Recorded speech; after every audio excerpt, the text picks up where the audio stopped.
Kisah tragis datang dari warga Indonesia yang bekerja di Kamboja.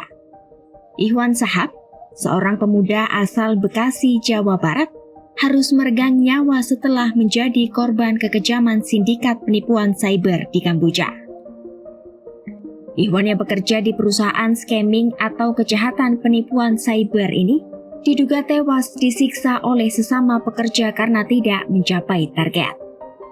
Pihak keluarga menerima kabar korban meninggal setelah dihubungi oleh salah satu staf Kedutaan Besar Republik Indonesia di Phnom Penh, Kamboja. Subiantoro, adik korban, mengungkap sebelum meninggal korban sempat dirawat di rumah sakit setempat sejak 28 Maret 2025.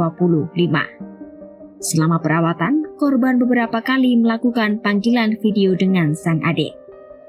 Dalam percakapan tersebut, korban mengaku disiksa selama 2 hari oleh 15 pekerja asal Cina dan Indonesia di sebuah ruangan khusus karena tidak memenuhi target yang ditentukan perusahaan. Sekujur tubuhnya disetrum hingga menimbulkan bekas luka berwarna hitam di bagian badan, kaki, bokong, dan tangan. Kedua kelopak matanya juga mengalami luka lebam.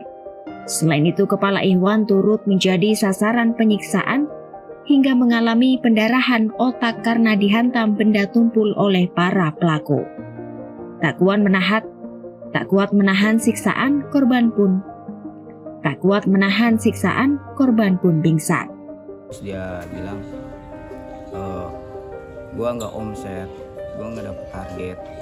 Terus dia ditarik ke dalam ruangan, terus dipukul, ditendang, disetrum, yang nggak berhenti tuh disetrum terus-terusan selama 2 hari.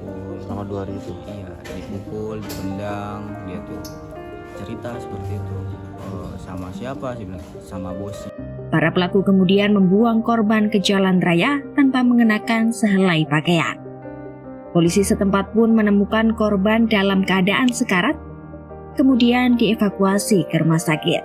Setelah beberapa hari mendapat penanganan medis, kondisi korban mulai membaik dan mulai bisa berkomunikasi. Akan tetapi setelah itu kondisi kesehatan korban perlahan menurun, hingga akhirnya pihak rumah sakit menyatakan korban meninggal pada Senin.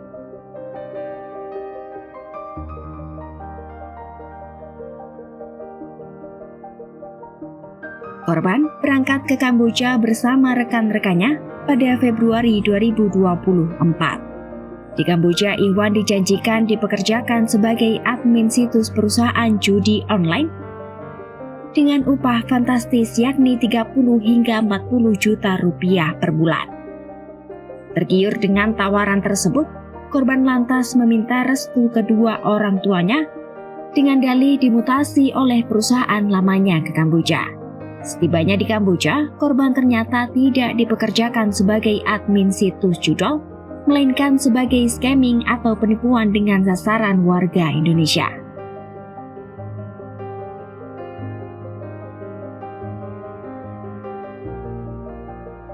Keluarga pun memutuskan jenazah Ihwan dimakamkan di Kamboja. Pasalnya keluarga tidak mampu membayar biaya pemulangan jenazah ke tanah air yang mencapai ratusan juta rupiah. Saat ini, jenazah korban masih berada di rumah sakit Kamboja dan keluarga masih menunggu jadwal pemakaman korban. Pihak keluarga menekankan mereka meminta KBRI Phnom Penh memakamkan jenazah secara Islam dan mendokumentasikan proses pemakaman tersebut.